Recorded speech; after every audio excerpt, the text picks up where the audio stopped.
Hello नमस्कार दोस्तों, कैसे हो आप सभी। और उम्मीद करता हूँ आप सब बहुत अच्छे हैं। दोस्तों मैं आज आपको दिखाऊंगा सेक्टर 33 के लिए। बहुत सारे लोगों को कन्फ्यूज़न था, बहुत सारे लोगों को डाउट था कि सेक्टर 33 में क्या चल रहा है, कैसा वहाँ पर माहौल है। तो मैं आपको सारी चीज़ें यहाँ पर स्पष्ट कर देना चाहता हूँ। सेक्टर 33 का एक सबसे पॉजिटिव पॉइंट की अगर मैं बात करूं तो वो ये है कि ये सारा का सारा गवर्नमेंट लैंड के ऊपर बना हुआ था, जिसमें एक एनहांसमेंट का इशू नहीं होता। और दूसरा पॉजिटिव पॉइंट अगर मैं बताऊं तो वो है कि यहाँ पर जो सड़क है वो काफ़ी चौड़ी दी हुई है, 80-80 फीट की सड़क दी हुई है। और यहाँ पर लेना चाहिए, बेचना चाहिए, एट प्रेजेंट क्या रेट है, तो वो सारी चीज़ें मैं आपको बताऊंगा, ठीक है। बाकी डिसीज़न आपने लेना है और आपका अपना डिसीज़न रहता है कहीं पर भी। अब बात करूं मैं इसके सेक्टर 33 की, तो एक बार मैं आपको दिखा देता हूं।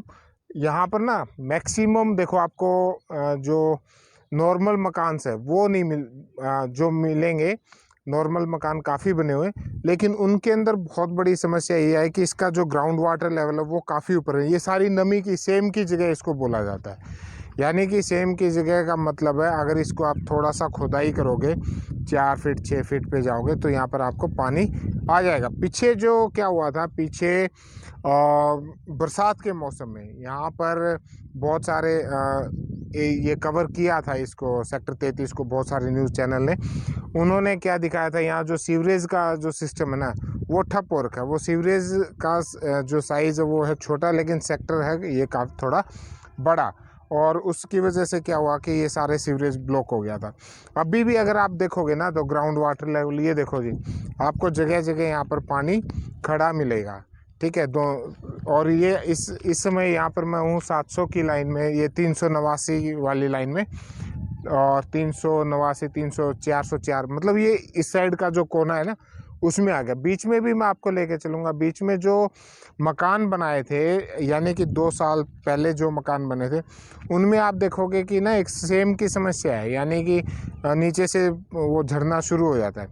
हाँ, बिल्डर फ्लोर जो बने थे, बिल्डर फ्लोर में क्या होता है, उसमें आप ये दे देते हैं, स्टिल्ट पार्किंग देते हैं। अब स्टिल्ट पार्किंग यहाँ पर बिल्डर फ्लोर की एक चीज़ और मैं बताता हूँ कि नॉर्मल अगर कोई नॉर्मल जो ड्राई एरिया होगा वहाँ पर अगर आप ये बनाते हैं, क्या नाम है, बिल्डर फ्लोर अगर आप तैयार करते हो, तो वहाँ पर आपका बेस जो नींव में जो सरिया डलता है, स्टील जो डलता है, उसकी कॉस्टिंग एज़ कम्पेयर टू इसके कम आती है। यहाँ पर सेक्टर 33 में अगर बनाओगे तो कम से कम भी आपको 5 से 6 लाख रुपए का जो एक्सपेंसेस आपका नीचे, क्योंकि आप उसको दलदल के अंदर उसको खड़ा कर रहे हो बिल्डिंग को। ये जो बिल्डिंगें आपकी खड़ी होती हैं जितनी भी, ये आप मान के चलिए बिल्कुल नीचे दलदल के ऊपर आपने खड़ी करनी पड़ती है, तो उसमें कम से कम 6-7 लाख रुपए का एक्सपेंसेस थोड़ा ज़्यादा यहाँ पर होता है, वो चीज़ आप देखिएगा। और दूसरा ये है कि अगर इस टाइम पे आपको जो रेट्स मिल रहे हैं, कई लोगों से हम जब बात करते हैं तो बोलते हैं जी 1 लाख रुपए गज, है ना, 1,10,000 रुपये गज। अगर इतना कोई मिल रहा है तो फटाफट आपको बेचना चाहिए, ठीक है। और क्योंकि 1 लाख रुपए गज, अब मैं कल 2 दिन पहले मैं गया था गुड़गांव में, वहाँ पर सेक्टर 5 में मैंने पता किया क्या रेट है, तो वहाँ पर भी 80,000 रुपये, 85,000, 90,000 रुपये गज तक के रेट है। और ये तो हिसार है ना।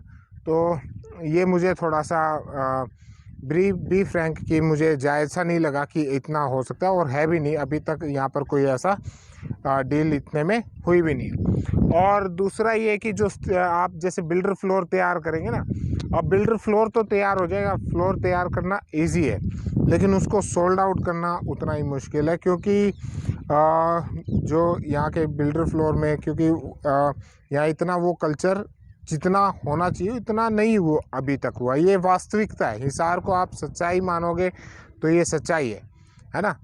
तो ये सारी चीज़ें आपको ध्यान में हमेशा रखनी है। बिल्डर फ्लोर अगर आप 4 भाई हो या फिर आप 2 भाई हो, एक परिवार है, पूरा अगर यूटिलाइज कर सको तब आप उसको बिल्डर फ्लोर को बनाना।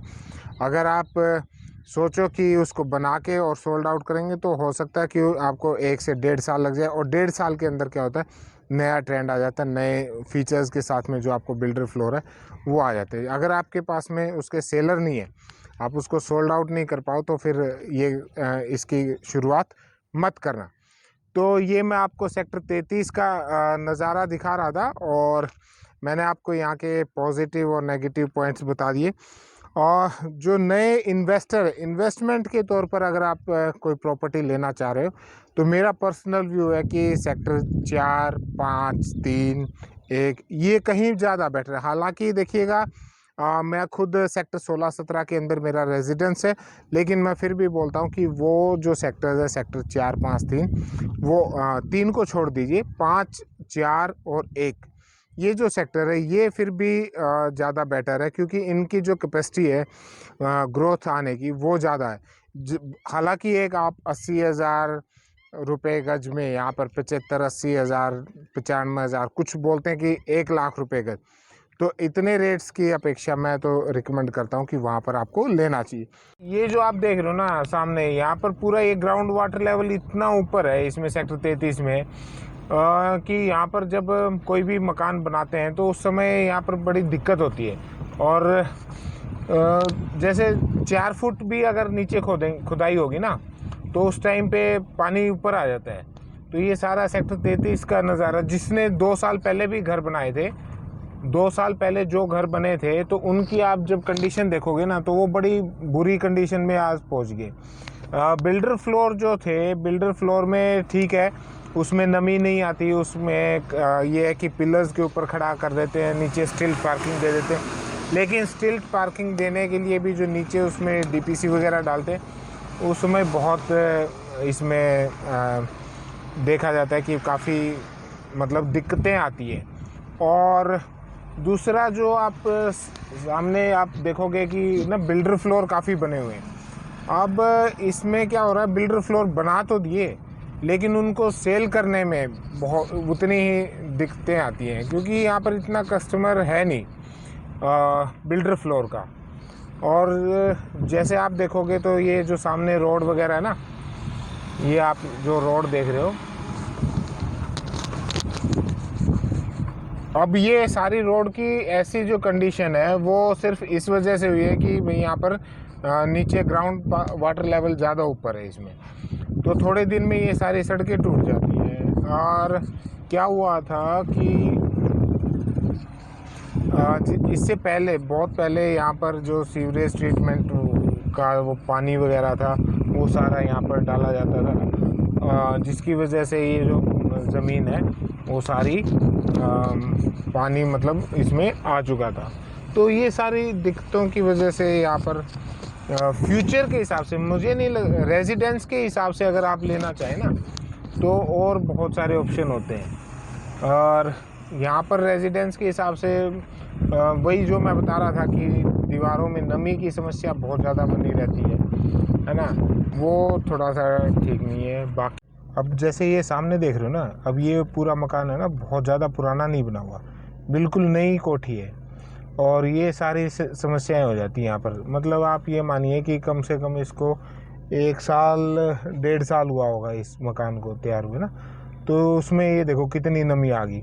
तो अब ये सिचुएशन बनती है यहाँ पर, ये बड़ी मतलब एक तो आप करोड़ों रुपया लगाए उसके बाद में ये सारी सिचुएशन बन जाए, तो ये बड़ा दयनीय हालत हो जाती है उस टाइम पे। ये सामने इस कोठे के भी देखोगे तो आपको नमी दिखाई देगी सारी जगह। तो ये जो समस्या है ना ये यहाँ पर बहुत बड़ी है। और जो मैं आपको बताने की कोशिश कर रहा हूँ, मतलब आप समझ गए होंगे कि मैं आपको क्या बताना चाह रहा हूँ। तो जो नए इन्वेस्टर हैं, नए जो प्रॉपर्टी बाय करने का प्लान कर रहे हैं, तो थोड़ा सा ऐसी लोकेशन को अवॉइड करें तो ज़्यादा अच्छा रहेगा, और मेरा ऐसा मानना है। क्योंकि फ्लोर दे दिया इसमें, नीचे तो दे दिया स्टिल पार्किंग। अब ऐसी बिल्डिंग में तो ज़्यादा दिक्कत नहीं होती उसकी नमी की, और क्योंकि ये सारा का सारा इसके ऊपर पिलर्स के ऊपर खड़ा हो जाता है। लेकिन जिन्होंने अपने मकान बनाए थे ना उनकी ये बहुत दिक्कत है इसमें, नीचे जो पानी।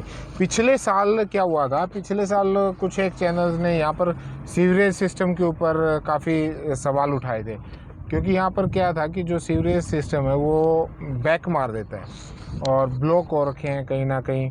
तो उस वजह से